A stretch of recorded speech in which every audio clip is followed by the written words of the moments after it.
ပကံရောက်ပြီဆိုရင်တော့ရင်းလေးလေးစီးပြီးတော့ပကံဖျားတွေကိုဖူးရတာလဲအရသာတစ်ခုဖြစ်ပါတယ်မြင်းလေးသမားတွေကလည်းဖျားတဆူတွေ့ရနဲ့ဖျားရဲ့သမိုင်းကြောင်းလေးတွေကိုရှင်းပြမယ်တပ်ပုံရိုက်ကောင်းတဲ့နေရာလေးဆိုရင်လည်းဘယ်နှန်းလေးတွေရိုက်ကောင်းတယ်သူတို့ကအကုန်ပြောပြနိုင်ပါတယ်ဒါကတော့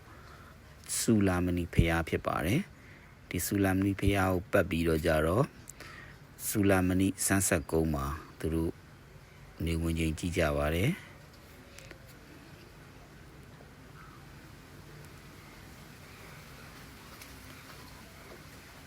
မြင်းလင်းစီးတဲ့ရတာတော့ဘာရတာနဲ့မှမတူအောင်ကောင်းမှပါတယ်ဗျဒါကတော့သပိမောက်ဖျားနဲ့ဆူလာမဏိဖျားကိုတိန်နေနဲ့ငွင်းကျဲရိုက်ထားပေးတာဖြစ်ပါတယ်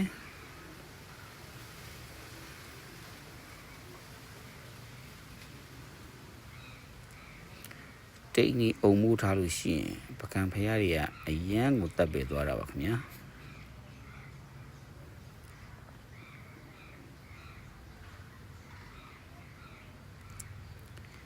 ဘယ်ဘက်ကိုချိုးလိုက်လို့ရှိရင်တော့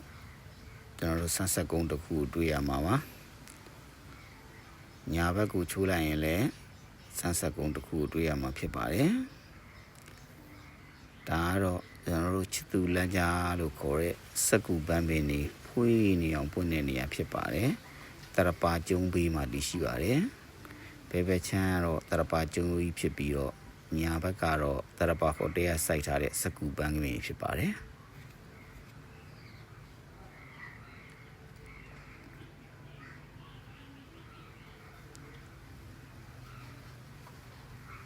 တပ်ပုံရိုက်လို့အရန်ကိုလှတဲ့နေရာလေးတစ်ခုဖြစ်ပါတယ်ဒါကတော့ကျွန်တော်တို့ရွှေကွန်ချဖျားကိုသွားတဲ့တမာတန်းလေးဖြစ်ပါတယ်ခင်ဗျဒီတမာပင်လေးတွေကြီးလာမယ်ဆိုလို့ရှိရင်လည်းအရန်ကိုလှပမှာပါဒါကတော့ရွှေကွန်ချဖျားကိုကနေမြင်ရတဲ့ AR မြင့်နဲ့တန်းကြည်တောင်ရဲ့မြင်ကွင်းဖြစ်ပါတယ်ဝေးရလှမ်းဖူးမြော်နေရတာကတော့တန်းကြည်တောင်ဆွဲတော့ပါ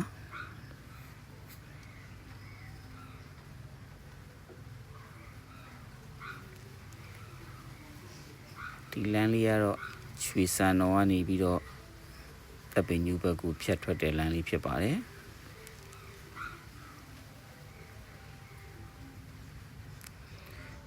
ဒါကတော့ကျွန်တော်တို့တမယန်ကြီးအနောက်ကနေရိုက်ထားတဲ့မြောက်ကူနီနဲ့ဟိုဘက်ကသေးသေးလေးကတော့တောင်ကူနီဖြစ်ပါတယ်တိမ်နေတောက်တဲ့ချိန်လေးကိုရိုက်ထားတာပါတမယန်ကြီးအနောက်ဘက်ကုန်းလေးပေါ်ကနေတက်ကြည့်လိုက်မယ်ဆိုရင်တပ်ပုံရိုက်လို့အရန်ကောင်းတယ်လို့ကုလိုလာပြည့်နေဒီမှာဆိုလို့ရှိရင်လည်းလာထွက်တဲ့အရာသာလေးကိုခံစားနိုင်မှာပါဒါကတော့